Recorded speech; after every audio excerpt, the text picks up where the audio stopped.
are ready to begin. Dr. Right. Magpuri-Lavell. Thank you, Cheryl. Well, good morning, everybody. I'm Dr. Theresa Magpuri-Lavell. I am the Executive Director of the Sandra Dunnigan Deal Center for Early Language and Literacy housed here at Georgia College. So on behalf of the Governing Board, Georgia College, and the Deal Center, welcome and thank you for joining us for the 2021 Governor's Summit on Early Language and Literacy. First, I would like to begin by taking a moment to reflect on how our world has changed this past year and the new sense of normalcy we are all trying to navigate. I am deeply grateful for the staff of the Deal Center and for our partners and colleagues who persevered to make certain our vision to propel every Georgia child to read proficiently and beyond continued uninterrupted during the ongoing pandemic. Thank you to the Governor's Office and former Governor Nathan and First Lady Sandra Dunnigan Deal for their ongoing support of this work for the children and families of Georgia.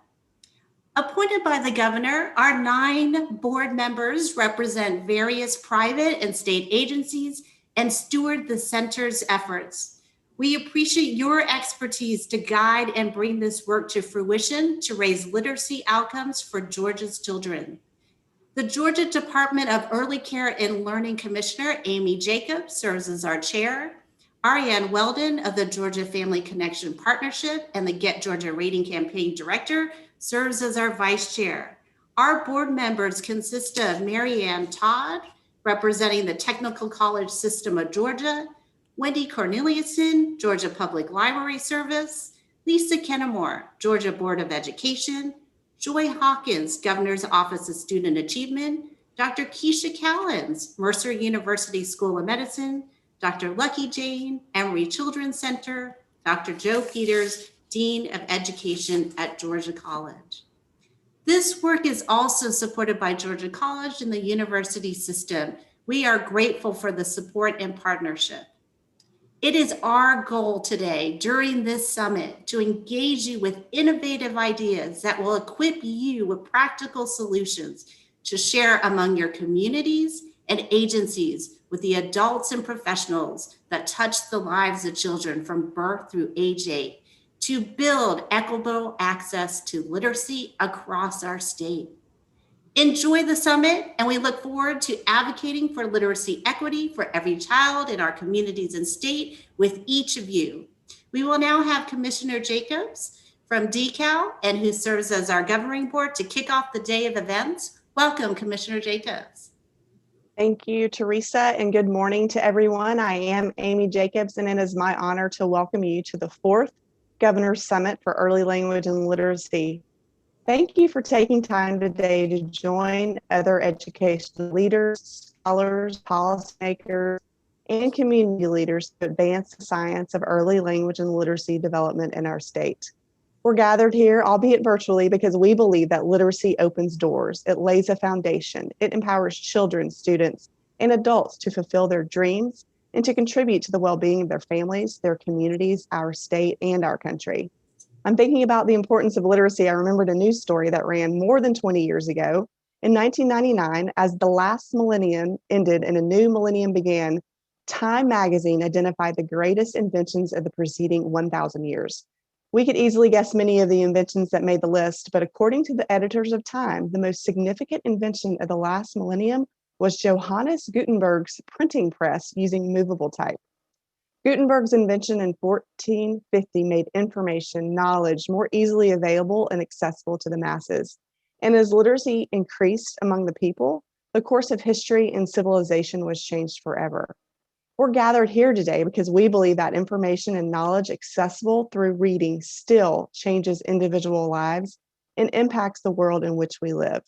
We've come a long way since Gutenberg's efforts. Information and knowledge that can transform lives is more available, more accessible than ever before. But ensuring that every child, every student, every adult, every family in Georgia has the skills and resources to access life-changing information is still a challenge. That's why in this year's summit, we're going to hear a lot about advocacy. How can we communicate shared messages about literacy equity in our communities? We're going to hear a call to action for state and local agencies to work together, building a community of practice across the state. And we're going to celebrate progress we've made in enhancing skills and promoting awareness of literacy in Georgia's classrooms. I thank the staff at the Deal Center and at Georgia College for their work in coordinating this year's summit. And again, I thank you for participating in today's event. I look forward to learning from the presenters and, more importantly, to taking what we learn to help every child in Georgia learn to read proficiently and beyond. I hope you have a great summit. It's now my privilege to introduce Governor Brian Kemp for a personal video message. This is Governor Brian Kemp, and welcome to the Sandra Dill Center for Early Language and Literacy Governor Summit. Joining you today are state and local leaders, educators, parents, and community leaders dedicated to improving early language and literacy outcomes for our children. These Georgians are committed to making the Peach State the first universal literacy state in the nation. We believe that every child in every zip code deserves to decide their own future, and the great people at the Deal Center are committed to that goal. Georgia will enact 3 core actions essential to this work. We will talk with our kids. We will continue to follow the science to prepare our youngest learners for literacy, and we will measure and act on what matters from kindergarten through 3rd grade. I'd like to especially thank First Lady Sandra Dill and Governor Nathan Dill for their tireless work on this issue during their time serving our state, and their commitment to accomplishing even more through the Deal Center. Marty, the girls, and I know how important a good education is for the future of Georgia's children, and we are grateful to Sandra, Governor Dill, and everyone at the Deal Center for their hard work. Thank you, and God bless. This is Governor Brian Kemp. Thank you, Commissioner Jacobs, for such a warm and informative welcome. My name is Cheryl Cooper Smith, and I am the program manager at the Deal Center. On behalf of our executive director, Dr. Magpuri-Lavell, and the Deal Center team, we thank you, Governor Kemp, for his continued support and hope that the information shared during today's summit will help get us closer to achieving the state's mission of universal literacy. So now, some of you may not know that our Deal Center is located on the campus of Georgia College and State University in Milledgeville, Georgia. We are proud to be such a part of such a prestigious educational institution. And I am excited now to welcome Dr. Holley Roberts, the Interim Associate Provost for Academic Affairs. Welcome, Dr. Roberts. Thank you, Cheryl. And on behalf of Georgia College and State University, we are pleased to welcome you to the 2021 Virtual Governor Summit for Early Language and Literacy. We wish that all of you could be here on our beautiful campus in Milledgeville, but we are thankful for the opportunity to come together virtually with a shared passion and commitment to literacy for all. The partnership between Georgia College, the state's public liberal arts institution, and the Deal Center provides an opportunity to implement a collective mission to promote lifelong learning, informed through research and implemented through professional learning and community engagement. Together, we are committed to and advocate for literacy equity for every child in our community and state. We are also so proud of our alumna, former First Lady of Georgia, Ms. Sandra Dunnigan Dill, who has embodied this theme, and we celebrate the impact she has made on the children of this state. I would like to take this opportunity to thank Dr. Theresa Magpuri-Lavell for her innovative leadership of the center during very uncertain times over the last year. She has led the mission of the center to improve the early language and literacy skills of Georgia's children, even and especially during a global pandemic.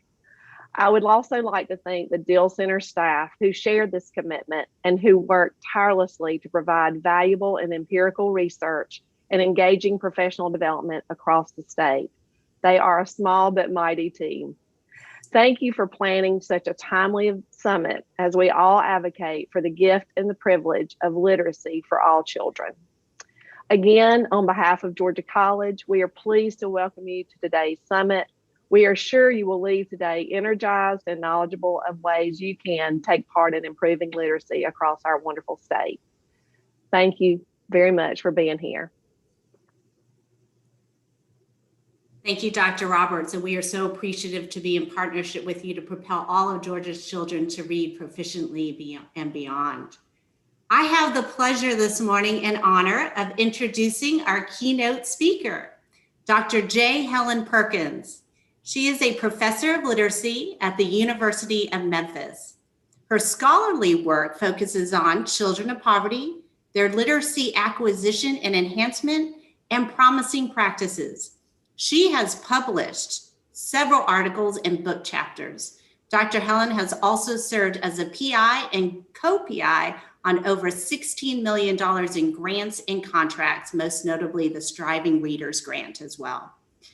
She presently serves as a board member of the International Literacy Association, the largest literacy association in the world.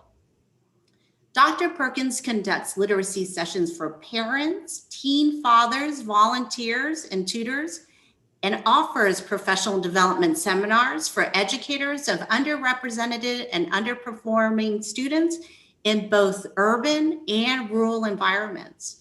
She has received many awards and honors for her work as she continues to advocate for the poor and diversity, equity, and inclusion. And as my mentor during my doctoral studies, she inspired me to work in this field. Please join me this morning in welcoming Dr. J. Helen Perkins. Well, good morning, everyone. I am so excited to be here and I'm in Memphis, Tennessee. So welcome from Memphis, Tennessee. Thank you for inviting me here to share today. I appreciate the opportunity. I am so excited to be here, and I really support the outstanding work that the Deal Center is doing. Literacy really does change lives, absolutely. Literacy changed my life. I began in an all-Black school in Seminole, Oklahoma.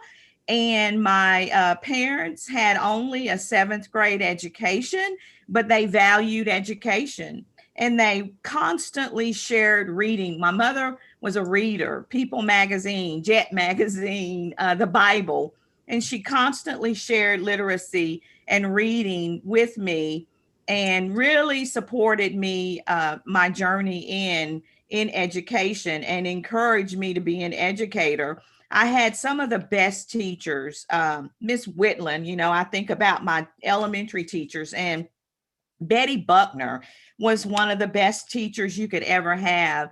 And they really inspired me. So when I was in 3rd grade, I ran home and announced to my parents that I was going to be a teacher. And I told them as a 3rd grader, I was going to teach reading all over the world. And my mother smiled and said, being a teacher is awesome. I'm proud of you and I support you. And my undergrad was in elementary education. My master's is in literacy and my doctorate is in literacy. And I do get to travel a lot, and I get to travel to other countries.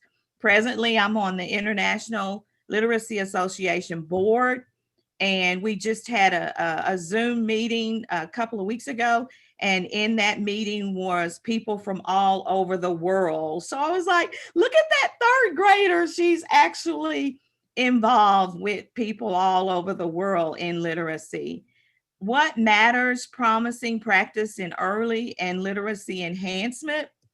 Everything I share with you this morning is definitely based on research, evidence-based research. I would not share anything that didn't have the proof that it works. Along with the Deal Center, research is important, and we want to make sure that you are receiving the research, the evidence-based research.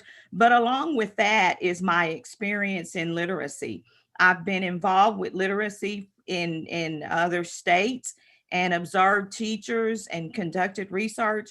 And so I know that what I share with you today definitely works. It helps our students to become literacy achievers, and so and supports the science of reading, which the science of reading involves Phonological awareness involves phonics, involves vocabulary, comprehension, fluency, and also we don't want to omit writing, because reading and writing is reciprocal. The more you write, the better you become a better writer, and you become a better reader. The more you read, you become a better writer. So they definitely are reciprocal. So we want to balance and practice those with our students. I think about scholars begin to acquire language the day they are born. The more scholars' oral language mirrors the written language they encounter, the more they will likely be in reading. They'll be successful in reading. Demonstrates phonemic awareness by rhyming, clapping syllables, and substituting sounds. Matching sounds to the alphabetical letters. Letters don't make sound, they represent sound. So I want to say that one more time. Sometimes we hear teachers say, what letter does that sound say? And we want to remember that letters don't actually make sounds. The letter T represents the sound. It does not actually make that sound. We want to make sure that we share that with our students. I call them scholars, as you notice. And the reason why I call them scholars is because they really are scholars. And scholars is synonymous with being a student. A scholar is an intellect. A scholar is a thinker. So we want to provide our students with the positive attitude and call them scholars and support them as scholars as they are learning in school. And I know that when I was a reading specialist in the Dallas area, I would tell my students that my scholars, that they were sagacious. And I'll talk more about word conscious in a minute, but I use the words. I would say, don't circumvent your homework. You are sagacious. And I would hear students say, oh man, she thinks I'm sagacious. And one would say, what does that mean? I don't know what that means. And then they would explain. So she thinks we're wise. She thinks we're intelligent. So if you use the language, they will love the language. And when you use the word scholars with our students, with our children, no matter their age, tell them you are a scholar because you are a learner and you are a thinker and you are intelligent. We need to make sure we speak that positivity into their lives. Another important element of a rich oral language environment is reading to scholars, which you well know. Scholars imitate the language of adults. So I encourage adults to speak the language of textbooks. If your language is sounding like textbooks, when the scholar imitates you, then they're imitating the language of the textbook, and it makes learning to read so much easier.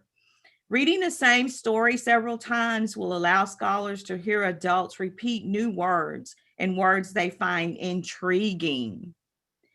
The current wave of research emphasizes the long recognized connection between oral language, future reading, and writing. There is definitely, that's the reason why it's important to practice a child's oral language, a scholar's oral language in and out of the home, in school, wherever they are, even in those that are in church.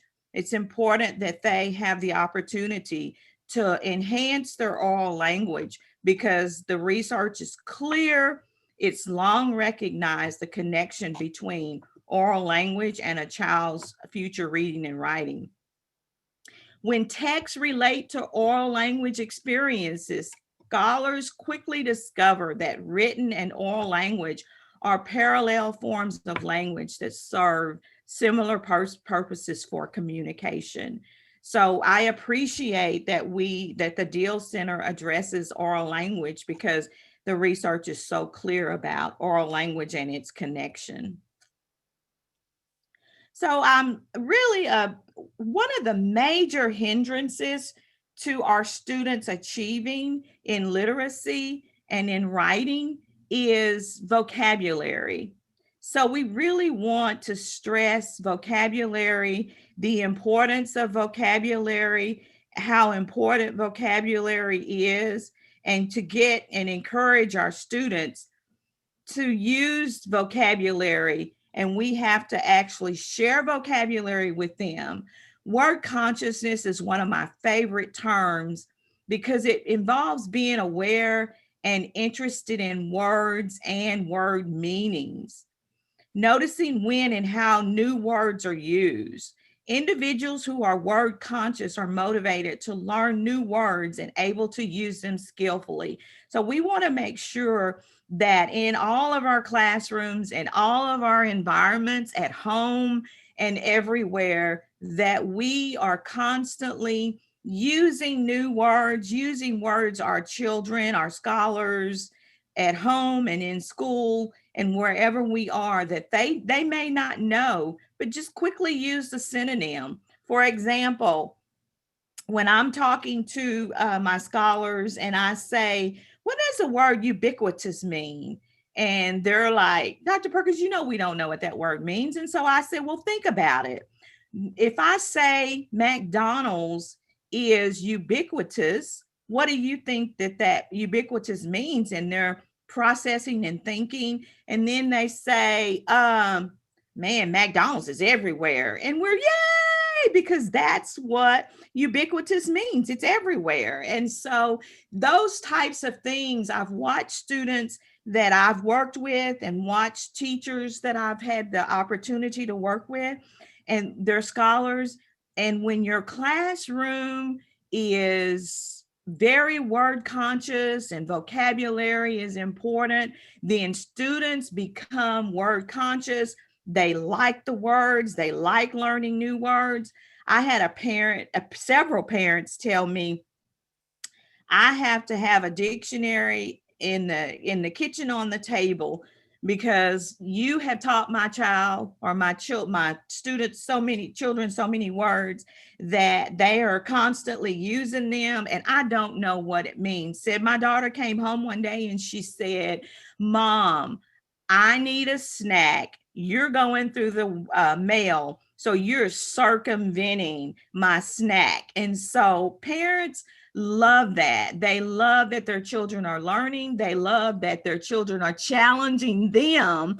And so all we have to do is just make our surroundings, our environment, be it at home or anywhere, make it a word conscious and teach them to love vocabulary. And when we do that, they will really love words and they will be so willing to learn the words. And it's not like it's you can do it unintentional and you can do it intentional, but whatever, you need to do it because it just leads our students to being more successful in their writing and more successful in their reading, which is our goal.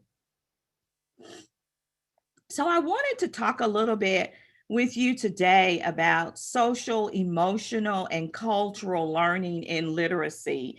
My daughters and I last year were invited to write a chapter on social, emotional, and cultural learning in literacy. And the research is so clear that when we implement social, emotional, and cultural learning in literacy, when we do this, we are helping our students to achieve academically, because the research indicates that academic performances significantly improve on achievement tests and on their grades. Let me repeat that. When we implement, integrate, and include social, emotional, and cultural learning in literacy across the world, the research is clear. Academic performances significantly improve and achievement tests and grades improve. Improves mental health and behavior. Increase greatly high school and college graduation rates. Now, when I'm introducing this and sharing this with teachers, they quickly say, Dr. Perkins, we are already overwhelmed. Our curriculum is inundated. I'm not asking teachers to do anything extra other than including social, emotional, and cultural learning in literacy. That means you already have your curriculum, so you are integrating it already into your curriculum. So pause and reflect. Just think for a second. When we include cultural reverence to enhance knowledge, skills, and attitudes, so we include our students' culture.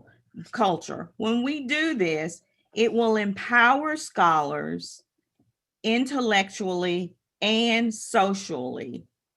Also, we are very familiar with Latson Billings and her research. It engages the scholars, it engages the learner when we include their culture. Our master's at the University of Memphis is totally online in literacy. It's totally online. So you can imagine we have students from all over the world and the United States in our master's program. Once we had a student that was a teacher in Rwanda, and I got to work very closely with her.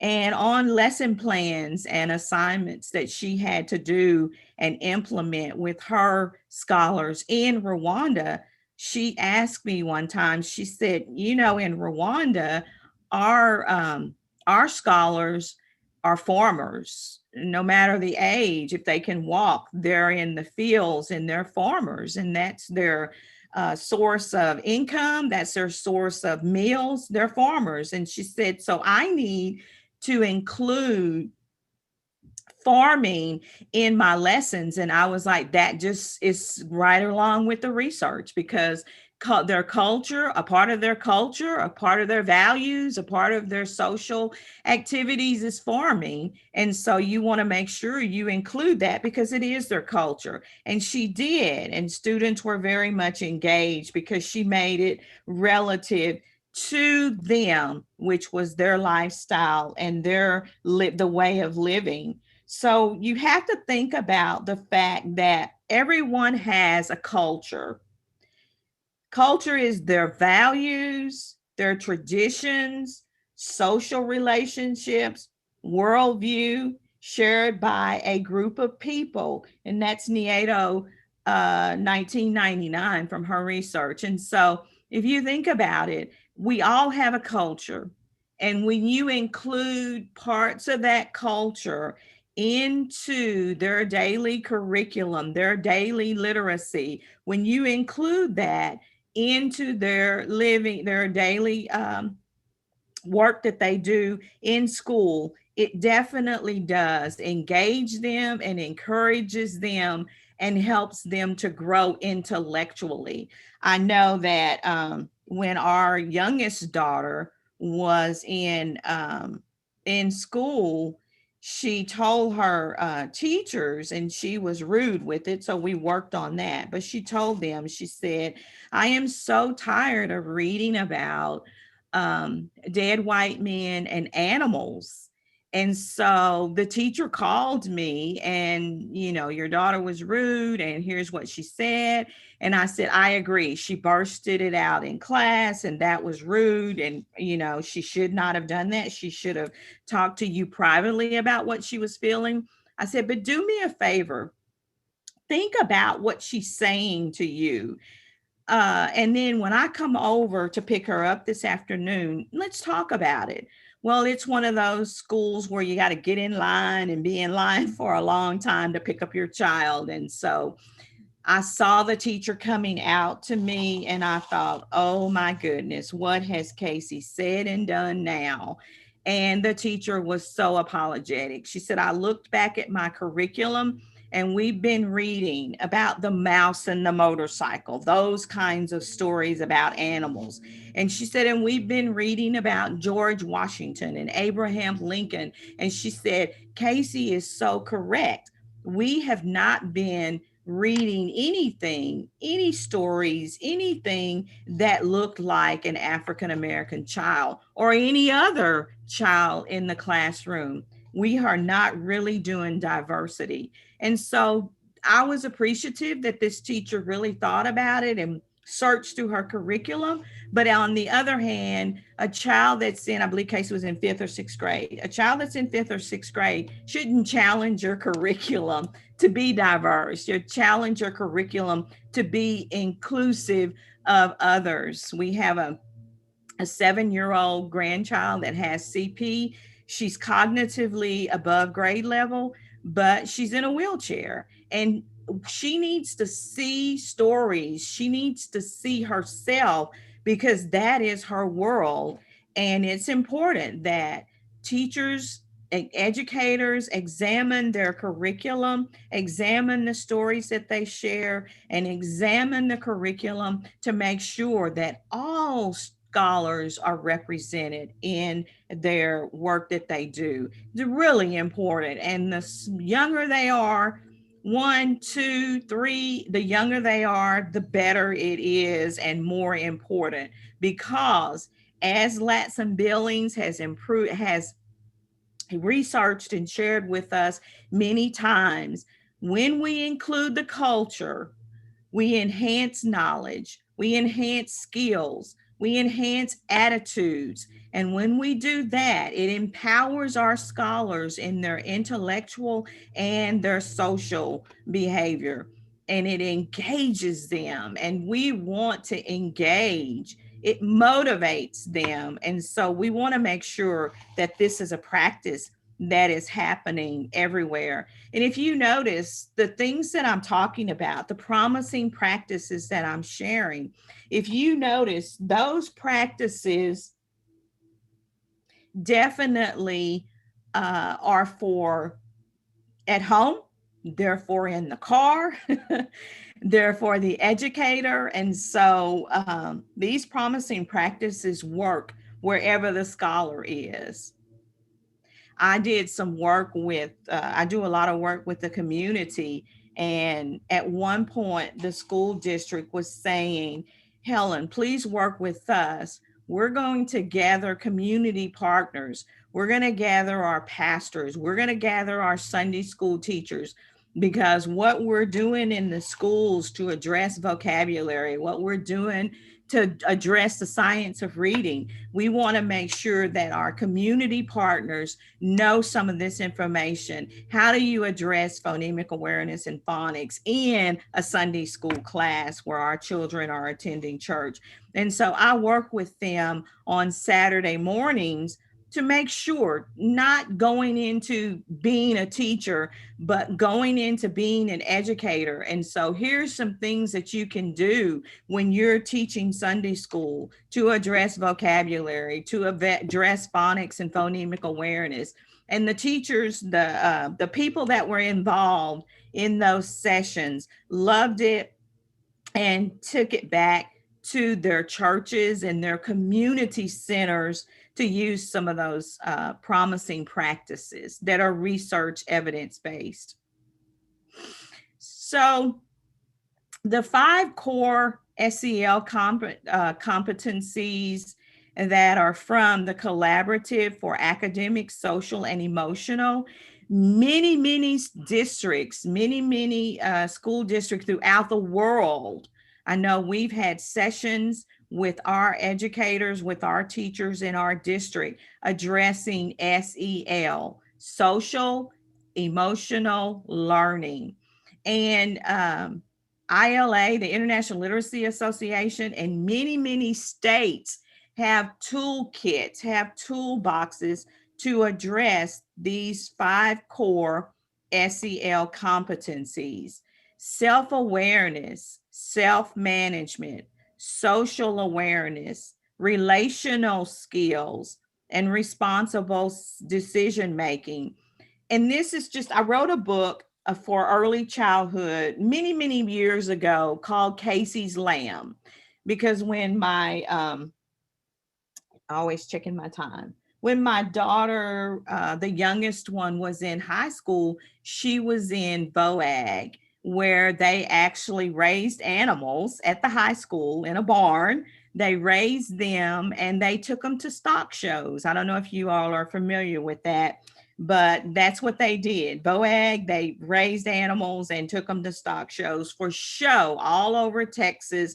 And she did win belt buckle, first place with her lambs and stuff. So I was hanging out with her and I thought, you know what? I'm going to write a book for my future grandchildren for early childhood and about Casey and taking care of lambs. And so it's used all over the world. It's old now, but it ended up being all over the world. I've heard from parents saying write more, but it's just a book about, and parents want me to write more because it's in the front cover of the book, it shows Casey, my African-American daughter, and her lamb. And it talks about Casey being responsible for her lamb. She's got to feed her lamb. She's got to take care of her lamb. So you're already reading the stories. So since you're already reading the stories, why not take a part of SEL and talk about responsible decision making? You talk about, okay, Casey's got to feed that lamb. If she doesn't feed and water that lamb and take care of that lamb will not continue to be healthy. So Casey has to be responsible. Then talk to students about, are you responsible at home? Do you have any chores that you have to do? So you're teaching them these things. You're not going out and finding a whole brand new curriculum. You're already using this information in social studies, social awareness, relational skills. Think about those. When Casey has to take care of her lamb, she has to have self-management and self-awareness because she has to manage her time to make sure, and Casey did. After school, she had to go straight to the barn, feed, walk, clean out the area where her lamb stayed and slept. She had to walk them. So she had to have self-management and self-awareness about her responsibilities. So it's not that complicated to include these, but remember, what we gain from including SEL is beyond measurement. We also have curriculum. I know here, our early childhood, and I'm not promoting the curriculum at all. I just want to share with you that now, because publishers, book publishers, basal publishers, book publishers know that social emotional learning is very powerful. And since they know that, they are including in their books. So we have a unit here that we use, a book unit, a set of books that we use in early childhood, in our Head Start and in our pre-K. Excuse me, sorry. But we have units that actually have included, embedded, integrated into them social and emotional themes and social and emotional learning. I am so sorry. So take a look at these themes for SEL and think about them.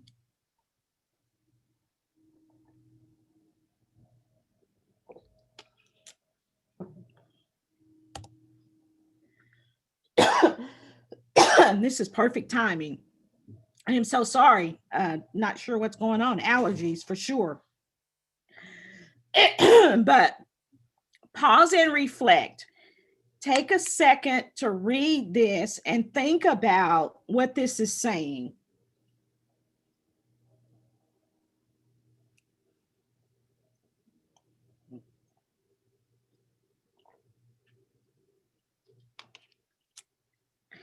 Brain research has demonstrated a direct correlation between scholars' emotional state and their academic performance. I always like to do call reading. So will you just call read this with me? And if you don't know what call reading is, it's just simply reading together. This is a very powerful tool and has worked tremendously well in special ed classrooms, because our highest set of vocabulary is our listening vocabulary. That's our highest set of vocabulary. And so with that being our highest set of vocabulary, when we hear words, we understand words better when we hear them. So if you call read together, then you hear words that you understand better. And it encourages the striving reader. It encourages the reader that may be having difficulty in reading. It encourages them because they take ownership.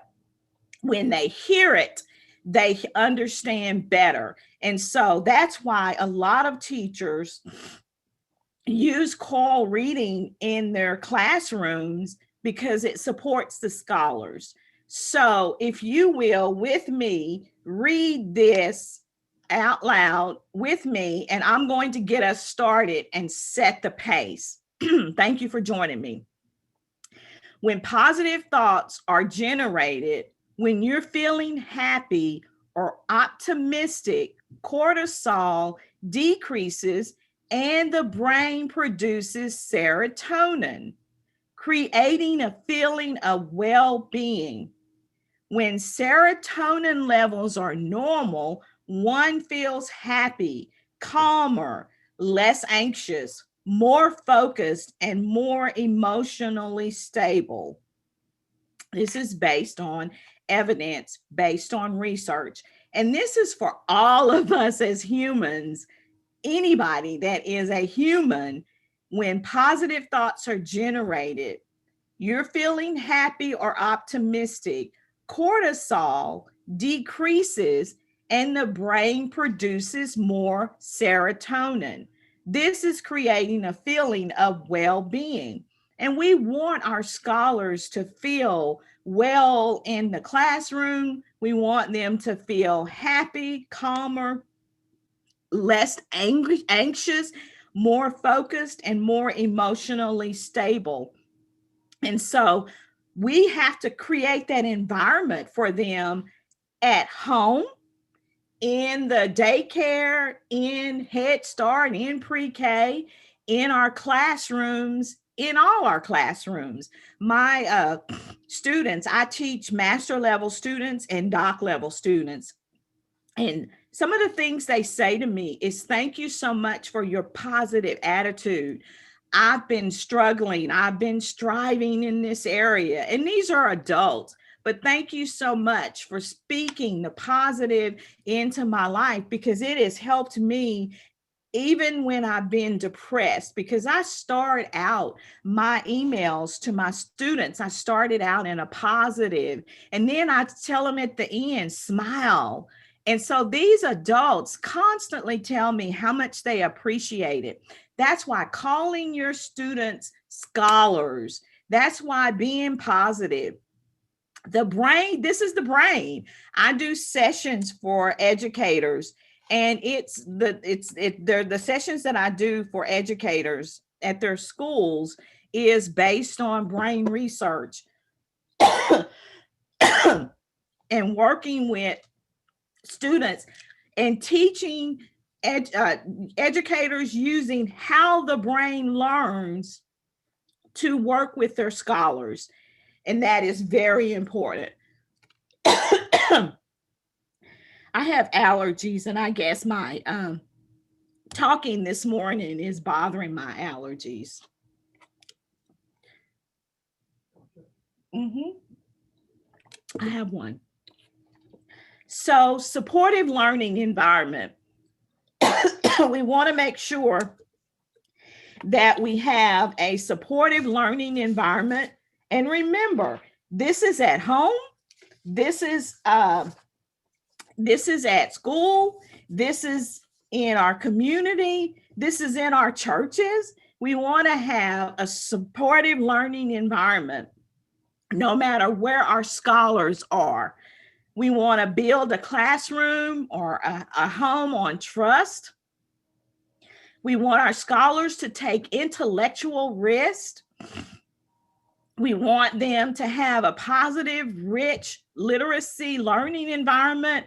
And something I know that you already know is word walls are great at home, work on the refrigerator. Word walls are great in the classroom, and where it's just simple putting words on a wall and encouraging students to use those words, that vocabulary. And parents can do it in a child's bedroom, on the back of their door. You can do it at home. You can have a word wall in the classroom.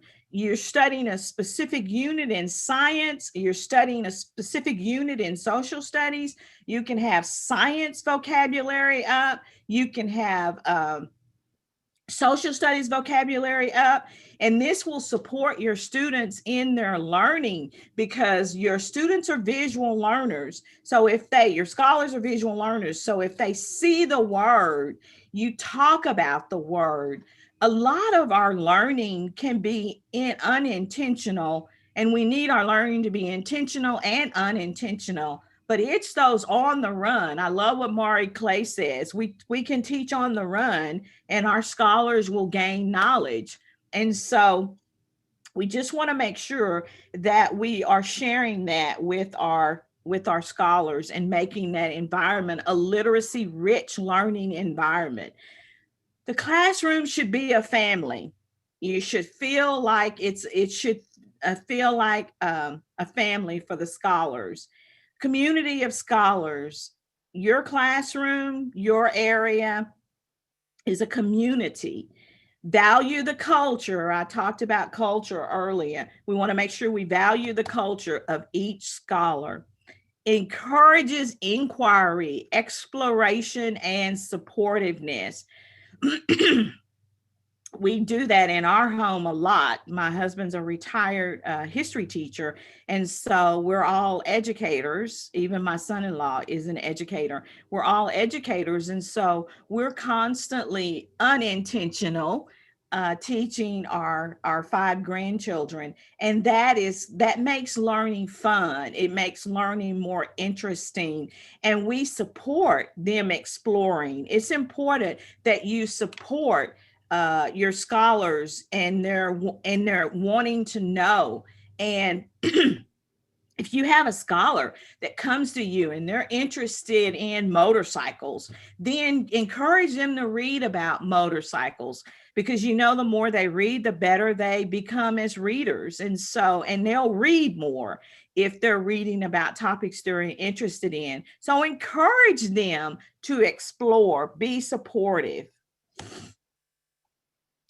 So literacy as a bridge builder. Practice is a promise, I'm repeating myself, should be embedded in the daily lesson plans before, during, and after literacy, after reading, after writing, including these promises of practices in your classes in not just literacy, not just English language, but also in math, in social studies, in science. When I was working with test makers, assessment makers in Dallas, they were saying one of the areas that their students were striving in, I don't like to say struggling, I want to say they're striving in, was the story problems on the math assessment. It wasn't the problem of knowing what to compute, knowing the computation. The problem they were having was figuring out what to use. Do I add? Do I subtract? Do I multiply? Do I divide? Well, one of those issues is they didn't have the vocabulary. If we teach them and have them to put the addition words in the addition folder in their brain, because as you well know, the schema in their brain is folders. So if we teach them, okay, this is the addition folder and all the words that tell us to add are in that folder, the brain will automatically go to that folder on addition and do that. And so it's important that we make sure that our promising practices, our practices of promise, are embedded in our daily lessons. Implemented with fidelity and consistency. Teachers, educators, parents, we need to make sure that we are implementing the way it's supposed to be and be consistent with our implementation. Be consistent. You can't say 1 week we're going to do this and then the next week we're not. We must be consistent and we must implement with fidelity. Use stories to scaffold discussions and to write as SEL and culture are integrated into the curriculum. My time's almost up. So, culturally responsive pedagogy. This comes from the research of Matthew in 2015. And this is just information that my husband's coming in telling me I got 5 minutes left. This is just information that we know addresses culturally responsive pedagogy. And one thing I want to talk about just a second is metacognition. And metacognition is, does your scholar know what they know? Sometimes we have to remind our scholars. Remember last week when we were discussing addition and we went over the vocabulary that addresses that works for addition? You remember that, and it helps the brain to pull up that folder and it's in their background and you help them to do that. And so just reminding students of what they know. Having high expectations and you being responsible to fill the gap. That's the educator's role. The parent's role is to help facilitate the knowledge that our students need to know, our scholars need to know. So each one of you here today, I want to thank you this morning for making a difference in the lives of our scholars. Trust me, you are appreciated. We appreciate the work of our legislatures. We appreciate the work of our professors. We appreciate the work of our parents. We appreciate the work that our commissioners and the work of the Deal Center to make sure that all of our students achieve academically. So I really appreciate this opportunity to share with you. And thank you so much for your effort and your work to make a difference in the lives of our scholars. Well, we definitely want to thank you as well, Dr. Perkins. And what you've just highlighted there is that it takes it's a collective effort to move the needle to improve literacy rates. But thank you again, just specifically for re-emphasizing learners as scholars and highlighting the connection between the social, emotional, and cultural learning that ultimately lays the foundation for literacy success and overall academic success. So thank you for your time today. Thank you, Commissioner Jacobs, for kicking us off, and thank you, Dr. Roberts, for your welcome from Georgia College. Most importantly, I'd like to thank all of our participants this morning for participating in the 2021 Governor Summit on Early Language and Literacy. The Deal Center firmly believes literacy changes lives, so we are so happy that you've joined us to advocate for literacy equity for every child in your community.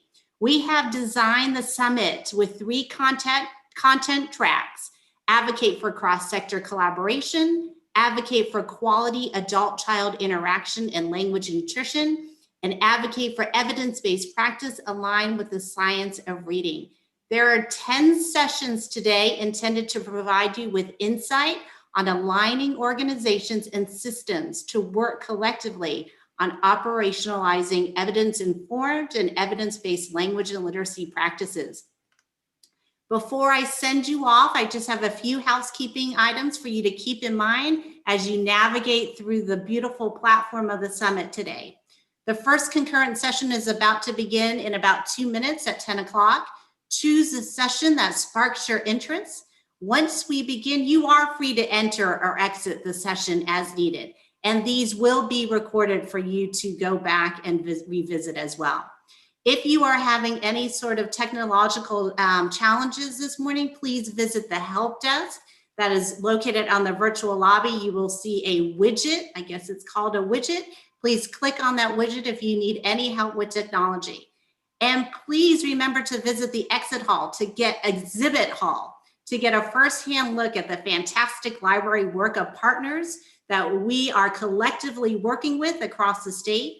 And you will notice on your schedule that from 11 to 1:45, we have time set aside for you to peruse the booths they have developed, full of information highlighting the awesome work that's being done across our wonderful state. We hope you enjoy the summit today. And at this time, we will conclude the plenary session so that you can move into the concurrent session of your choice. Enjoy your day and continue to advocate for literacy, equity for every child in your community and state. Thank you.